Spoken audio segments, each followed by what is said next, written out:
Shalom, selamat malam Bapak Ibu yang dikasihi Tuhan. Kita berjumpa kembali dalam Bible Study Online CK7. Hari ini kita akan membahas dalam Keluaran 22. Dan sebelum kita mulai, mari kita sama-sama masuk dalam hadirat Tuhan. Kita memuji dan menyembah Tuhan. Koryawata shanda karawata sikika karyawata shanda karawata sikika. Koryawata shanda karawata sikika karyawata shanda. Haleluya. Haleluya. Terima kasih Yesus. Terima kasih Roh Kudus. Kami undang Engkau hadir. Haleluya. Urapi kami Tuhan, urapi kami Yesus, jamah setiap hati kami. Haleluya. Korawata shanda karawata karawata karawata sikika. Haleluya. Terima kasih. Koryawata shanda karawata sikika. Bagaikan bencana siap dibentuk, demikian hidupku di tanganmu. Dengan urapan kuasa Roh-Mu, Kau dibaharui selalu. Jadikan ku Allah dalam rumah-Mu. Inilah hidupku di tangan-Mu. Bentuklah seluruh kehendak-Mu. Pakailah sesuai rencana-Mu.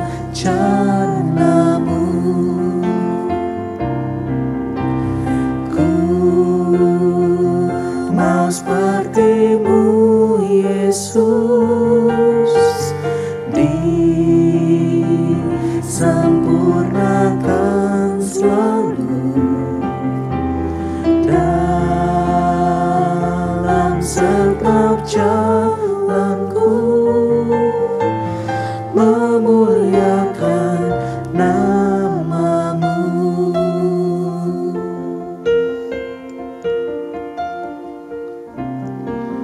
Bagaikan bencana siap dibentuk, demikian hidupku di tangan-Mu. Dengan urapan kuasa Roh-Mu, Ku dibaharui selalu. Jadikan ku Allah dalam rumah-Mu. Inilah hidupku di tangan-Mu. Bentuklah seluruh kehendak-Mu. Pakailah sesuai rencana-Mu. Ku mau seperti-Mu Yesus, disempurnakan selalu dalam setiap jalanku, memuliakan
segenap jalanku, memuliakan nama-Mu. Ku mau seperti-Mu, Yesus, disempurnakan selalu dalam segenap jalanku, memuliakan nama-Mu. Dalam segenap jalanku, memuliakan nama-Mu. Dalam segenap jalanku, memuliakan nama-Mu.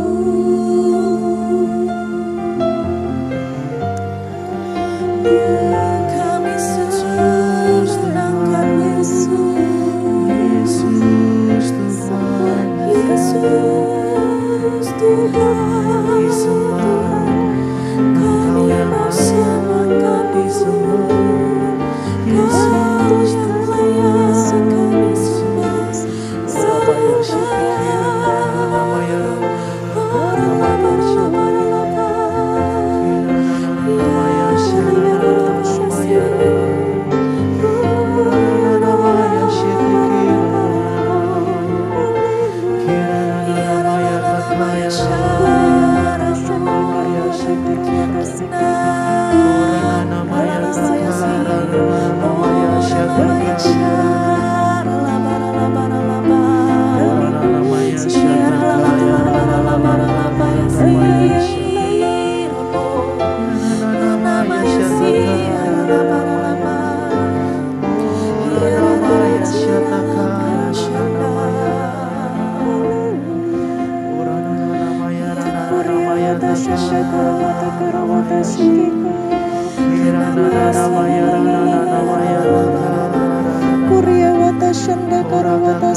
Tuhan, ku mau menyenangkan-Mu.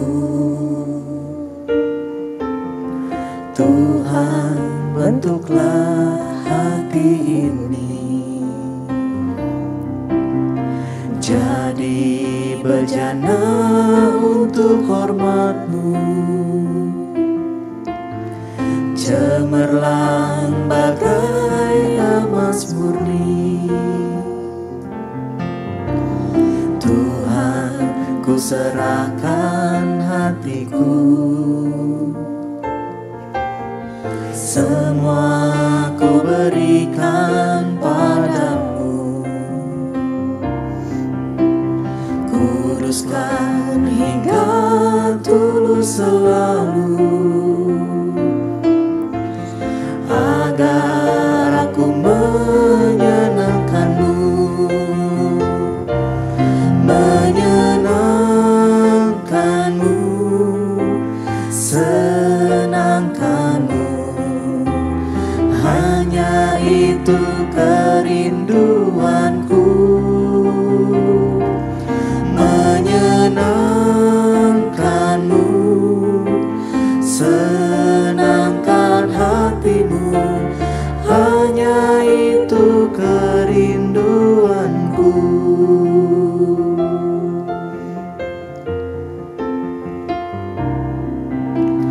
Tuhan, ku mau menyenangkan-Mu. Tuhan, bentuklah hati ini jadi bejana untuk hormat-Mu, cemerlang bagai emas murni. Tuhan, ku serahkan hatiku, semua ku berikan padamu. Kuduskan hingga tulus selalu, agar aku menyenangkan-Mu, menyenangkan-Mu, senangkan-Mu. Hanya itu kerinduanku, menyenangkan-Mu, senangkan hati-Mu. Hanya itu kerinduanku, menyenangkan-Mu, senangkan-Mu. Hanya itu kerinduanku, menyenangkan-Mu, senangkan hati-Mu. Hanya itu kerinduanku, menyenangkan-Mu, senangkan-Mu. Hanya itu kerinduanku, menyenangkan-Mu, senangkan hati-Mu. Hanya itu kerinduanku.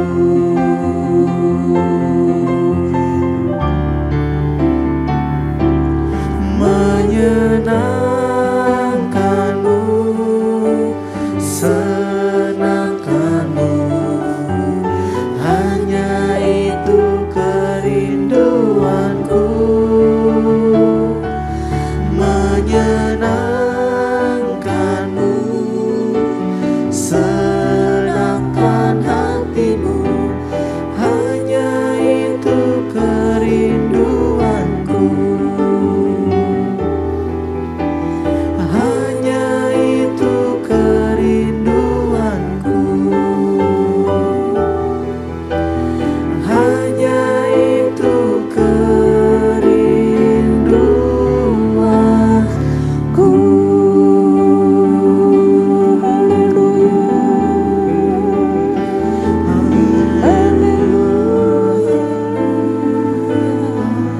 Terima kasih Tuhan, kami mau menyenangkan hati-Mu, kami rindu senangkan hati-Mu, itulah kerinduan kami.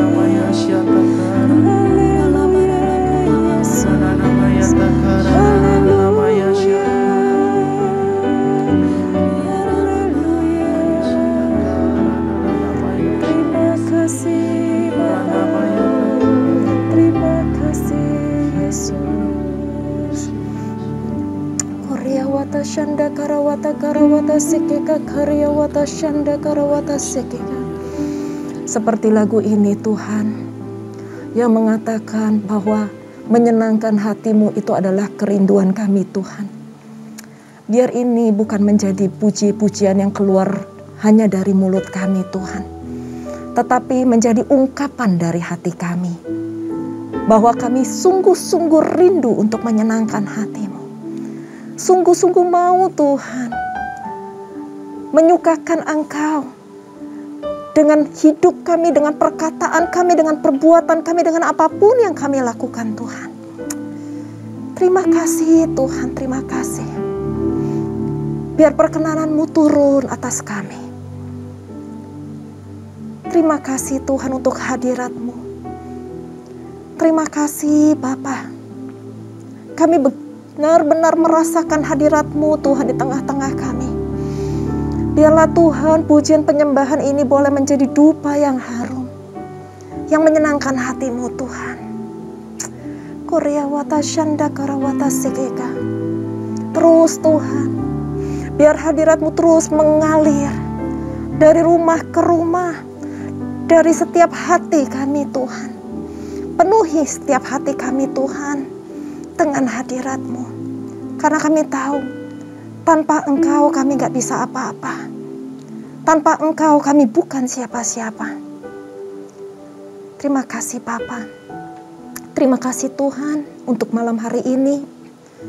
Terima kasih Tuhan kalau kami boleh terus belajar mengenai isi hati-Mu yang terdapat dalam firman-Mu.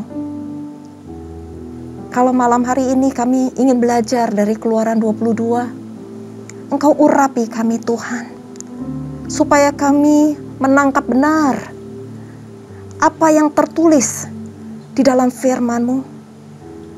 Dan kami juga melakukan apa yang menjadi isi hati-Mu dalam kehidupan kami. Engkau urapi kami semua Tuhan, berikan tanah hati yang subur, yang siap ditanami dengan benih-benih firman-Mu, supaya kami boleh berakar, bertumbuh, dan berbuah lebat untuk kemuliaan nama-Mu. Urapi hamba Tuhan, sempurnakan semua apa yang hamba sampaikan pada malam hari ini, biar Roh Kudus-Mu sendiri yang berkata-kata. Terima kasih Bapa, kami siap belajar hanya di dalam nama Tuhan Yesus. Haleluya, amin. Hadirat Tuhan yang sangat luar biasa, yang boleh kita rasakan, yang boleh kita alami melalui pujian penyembahan ini. Dan saya percaya semua kita mendapat urapan yang baru pada malam hari ini. Amin, Bapak Ibu yang dikasihi Tuhan. Nah, pada malam hari ini kita akan membahas dari Keluaran 22, di mana di perikop yang pertama tertulis atau berjudul peraturan tentang jaminan harta sesama manusia. Kalau kemarin kita sudah membahas tentang peraturan tentang jaminan nyawa sesama manusia, jaminannya nyawa. Tetapi sekarang adalah jaminan harta. Nah, sebelum kita mulai pembelajaran kita pada malam hari ini, mari kita baca beberapa ayat yang tertulis dalam kitab Keluaran 22. Ayat yang pertama, apabila seseorang mencuri seekor lembu atau seekor domba dan membantainya atau menjualnya, maka ia harus membayar gantinya, yakni 5 ekor lembu ganti lembu itu dan 4 ekor domba ganti domba itu. Jika seorang pencuri kedapatan waktu membongkar dan ia dipukul orang hingga mati, maka si pemukul tidak berhutang darah. Tetapi jika pembunuhan itu terjadi setelah matahari terbit, maka ia berhutang darah. Pencuri itu harus membayar ganti kerugian sepenuhnya. Jika ia orang yang tak punya, ia harus dijual ganti apa yang dicurinya itu. Jika yang dicurinya itu masih terdapat padanya dalam keadaan hidup, baik lembu, keledai, atau domba, maka ia harus membayar ganti kerugian 2 kali lipat. Apabila seseorang menggembalakan ternaknya di ladangnya atau di kebun anggurnya, dan ternak itu dibiarkannya berjalan lepas, sehingga makan habis ladang orang lain, maka ia harus memberikan hasil yang terbaik dari ladangnya sendiri atau hasil yang terbaik dari kebun anggurnya sebagai ganti kerugian. Apabila ada api dinyalakan dan api itu menjilat semak duri, tetapi tumpukan gandum atau gandum yang belum dituai atau seluruh ladang itu ikut juga dimakan api, maka orang yang menyebabkan kebakaran itu harus membayar ganti kerugian sepenuhnya. Nah, Bapak Ibu yang dikasihi Tuhan, kita tidak akan baca sampai habis. Akan tetapi kalau saya boleh merangkum dari ayat 1 sampai ayat 17 dalam perikop yang pertama, maka garis besar dari perikop ini membahas tentang pencurian atas ternak, kerusakan atas kebun anggur atau gandum atau ladang, peraturan tentang pinjam meminjam, dan juga di akhir dari perikop ini membahas tentang perzinahan sebelum tunangan atau pernikahan. Dulu dalam masa perjanjian lama, Bapak Ibu, harta seseorang dihitung dari banyaknya ternak yang dimilikinya, atau berapa besar kebun anggur atau berapa banyak gandum yang dimilikinya. Karena semuanya itu diperhitungkan sebagai aset. Dan peraturan ini semua melindungi atas aset yang dimiliki oleh umat Israel, supaya tidak terjadi kejahatan dan tidak terjadi penyelewengan atas harta milik orang lain. Supaya ada rasa nyaman, rasa aman, dan rasa adil dalam umat Israel. Menjadi bagian dari umat Tuhan tidak berarti menghapuskan hak kepemilikan seseorang. Pencurian pada intinya adalah melanggar hak pemilikan seseorang. Dan di dalam hukum ke-10, Tuhan telah terlebih dahulu mencegah keinginan untuk memiliki apa yang dimiliki oleh orang lain. Tetapi bila peringatan itu dilanggar juga, bahwa kita ingin memiliki dan kita mengambil milik dari orang lain, maka itu sudah masuk dalam tindakan pencurian. Maka Tuhan menetapkan hukum ganti rugi atasnya. Keadilan Allah yang mengatur ganti rugi itu tidak saja menghargai orang yang dirugikan, tapi luar biasanya Tuhan juga menghargai orang yang bersalah. Kenapa saya katakan demikian? Supaya orang yang bersalah itu tidak dihukum dengan semena-mena. Karena mungkin sakit hati, mungkin karena marah, mungkin karena kesal, lalu dibuat seenaknya. Akan tetapi ada hukum ganti rugi, dan sehingga orang yang mencuri dituntut untuk mempertanggungjawabkan semua perbuatannya. Begitu juga di ayat ke-17 dengan peraturan perzinahan.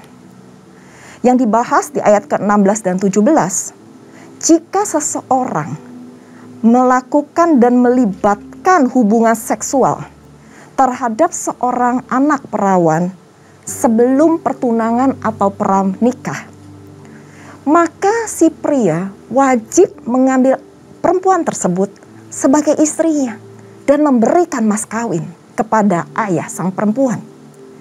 Tapi apa yang terjadi jika si ayah menolak memberikan anak perempuannya untuk menikah dengan pria tersebut? Maka di sini ada hukum atau peraturannya, di mana sang pria tetap harus memberikan mas kawin terhadap ayah dari anak perempuan tersebut. Hal ini juga menunjukkan bagaimana hak dan martabat perempuan dijamin oleh hukum yang ada. Dan tidak hanya dijamin, diteguhkan juga. Dan betapa pentingnya menjaga kekudusan sebelum pernikahan, sehingga ada peraturannya. Bapak Ibu, jika kita juga membaca lanjut dalam perikop selanjutnya, di ayat 18 sampai 20 membahas tentang peraturan dosa yang keji.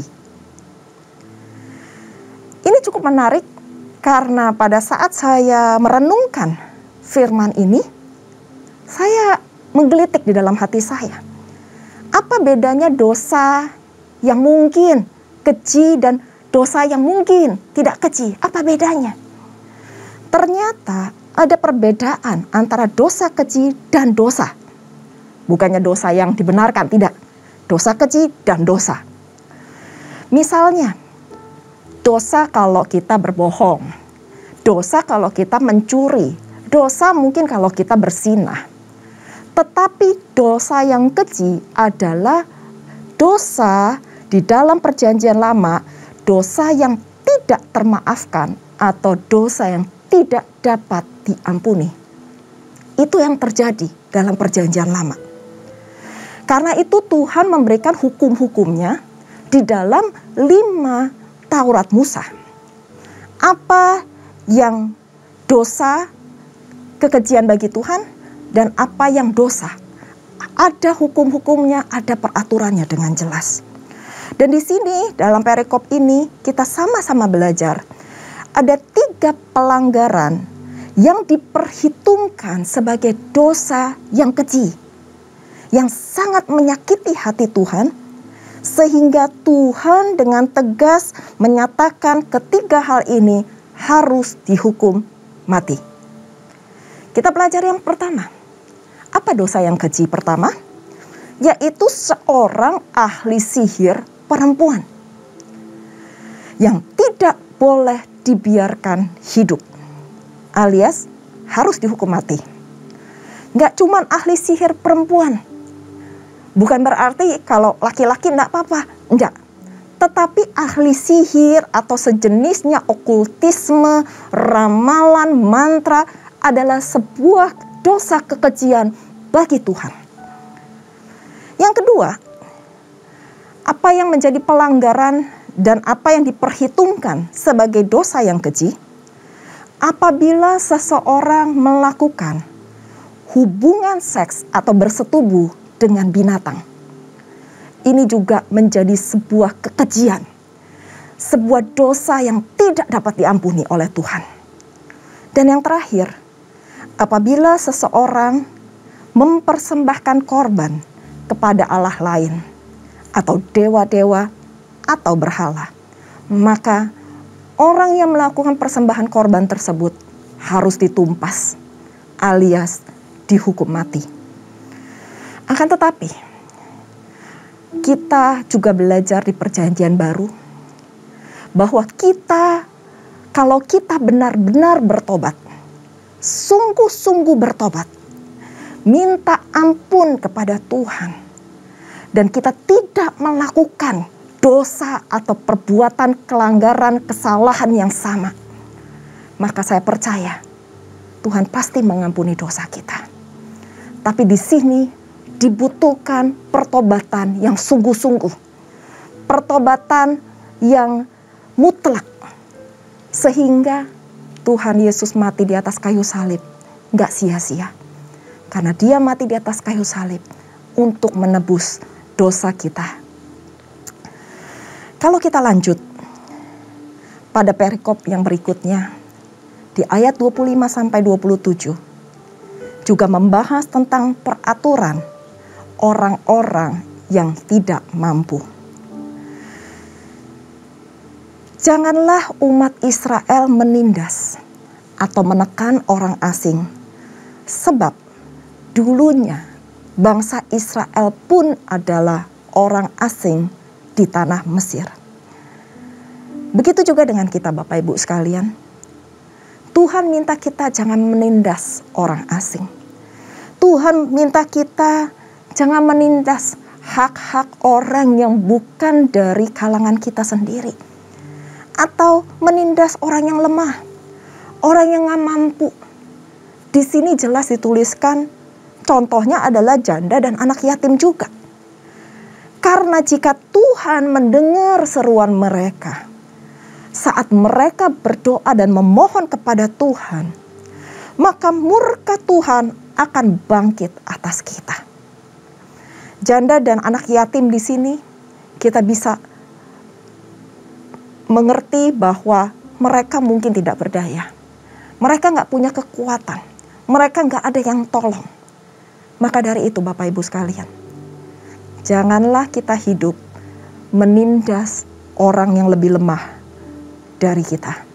Atau menindas sesama kita. tapi lakukanlah kasih. Biarlah kemurahan Tuhan selalu mengalir dalam kehidupan kita. Dan biarlah kasih Kristus yang boleh terpancar dari hidup kita. Begitu juga dalam hal meminjamkan uang kepada orang miskin. Mungkin orang miskin tersebut dalam keadaan kepepet dan harus bertahan dalam hidupnya. Janganlah kita menindas orang miskin tersebut dengan membebankan bunga atas pinjamannya, atau yang mungkin saat ini dikenal sebagai rentenir. Kebetulan dia butuh, kita ada, lalu kita tindas dia dengan bunga yang setinggi-tingginya. Apalagi menggadai sesuatu barang miliknya, dan barang itu adalah barang yang mungkin satu-satunya yang dia punya atau yang terakhir dia miliki, sehingga dia mungkin akan menderita karena kita menggadai barangnya. Allah kita adalah Allah yang pengasih. Mari melalui pembelajaran kita malam hari ini, kita minta, biarlah kasih Kristus itu boleh mengalir dalam kehidupan kita. Dan kemurahan Tuhan boleh juga melingkupi hidup kita. Sehingga kita punya belas kasihan terhadap janda, anak yatim, dan juga orang-orang miskin. Allah ingin mencegah orang miskin itu diperas oleh golongan orang yang lebih kaya. Akan tetapi hukum ini tidak melarang orang meminjamkan uang dengan bunga yang wajar atas kebutuhan mungkin pekerjaan komersial dagang, tetapi bukan untuk menindas orang lain. Jika kita tergerak untuk membantu orang miskin, maka lakukanlah dengan kerelaan hati dan belas kasihan terhadap mereka. Di perikop terakhir, dengan judul berbagai-bagai aturan. Di sini jelas dikatakan bahwa janganlah kita mengutuki Allah Bapa kita. Dan jangan menyumpahi seorang pemuka yang ada di tengah-tengah bangsamu. Atau dengan kata lain, pemimpin bangsa yang Tuhan telah tetapkan di dalam hidup kita. Juga tertulis peraturan untuk tidak lalai mempersembahkan hasil gandum dan hasil anggur, dan juga anak lelaki yang sulung harus dipersembahkan kepada Tuhan. Maksudnya di sini bukanlah harafiah atau letterlek di mana anak laki-laki harus dibunuh, dipersembahkan sebagai korban bakaran. Akan tetapi, marilah kita menyerahkan hidup anak-anak kita ke dalam tangan Tuhan. Dan berilah teladan yang baik kepada anak-anak kita. Dengan kita sebagai orang tua, hidup takut akan Tuhan. Dan terus melakukan apa yang menjadi kebenaran firman Tuhan. Demikianlah ringkasan atau pembelajaran kita dalam Keluaran 22. Banyak hal-hal yang Tuhan ajarkan kepada kita pada malam hari ini mengenai apa yang harus kita lakukan dan apa yang jangan kita lakukan. Karena kita memiliki Tuhan yang adil. Mari kita berdoa. Terima kasih Tuhan untuk pembelajaran pada malam hari ini. Kami tahu Tuhan, hidup kami gak sempurna. Kami tahu Tuhan, hidup kami mungkin tidak melakukan semua apa yang Engkau inginkan. Tapi satu hal Tuhan, kami mau membuka hati kami Tuhan. Kami mau belajar terus Tuhan. Diisi dengan kebenaran firman-Mu. Melalui Bible Study online ini Tuhan. Sehingga kami tahu bagaimana caranya untuk menyenangkan hati-Mu. Bagaimana untuk melakukan kebenaran firman-Mu dalam kehidupan kami. Sehingga Engkau mendapatkan kami berkenan di hadapan-Mu. Terima kasih Tuhan. Berikan kami kemurahan hati. Berikan kami belas kasih-Mu Tuhan. supaya kami dapat membantu orang-orang miskin, orang-orang yang membutuhkan pertolongan. Dan jauhkan kami Tuhan dari dosa-dosa yang menyedihkan, yang mungkin Engkau gak suka kami lakukan Tuhan. Jauhkan Tuhan. Biar Roh Kudus-Mu sendiri yang mengurapi kami, yang menasehati kami, bahkan yang menegur kami, supaya jalan kami tidak menyimpang ke kanan dan ke kiri, tetapi hati kami, hidup kami, mata kami terfokus akan kebenaran firman-Mu. Urapi setiap jemaat-Mu Tuhan, dimanapun mereka berada. Kalau Tuhan mengingatkan akan hal-hal yang mungkin gak berkenan di hati-Mu, Tuhan, pada malam hari ini kami mohon ampun. Kami mau Tuhan berbalik dari jalan-jalan kami yang salah. Kami mohon Tuhan pengampunan-Mu turun atas kami. Ampuni kami Tuhan. Kami janji Tuhan gak melakukan hal-hal itu kembali. Roh Kudus, kuatkan kami, teguhkan hati kami, nasihati kami, bimbing kami, supaya kami terus dapat berjalan sampai garis akhir. Terima kasih Tuhan, terima kasih. Urapi jemaat-Mu dimanapun mereka berada. Terima kasih Bapa. Dan sebelum kami berpisah satu dengan lainnya, kami rindu untuk menerima berkat yang daripada-Mu. Mari Bapak Ibu yang dikasihi Tuhan, kita mengangkat kedua tangan kita dan kita siap menerima berkat. Terimalah berkat yang berlimpah-limpah dari Allah Bapa, kasih karunia di dalam anaknya yang tunggal, Tuhan kita, Yesus Kristus, dan persekutuan manis dengan Roh Kudus, menyertai Bapak Ibu sekalian, mulai saat ini sampai Tuhan Yesus datang untuk kedua kalinya, menjemput kita di awan-awan permai, dan bahkan untuk selama-lamanya. Mari kita yang sudah menerima berkat, sama-sama katakan, amin. Tuhan Yesus memberkati. Selamat malam.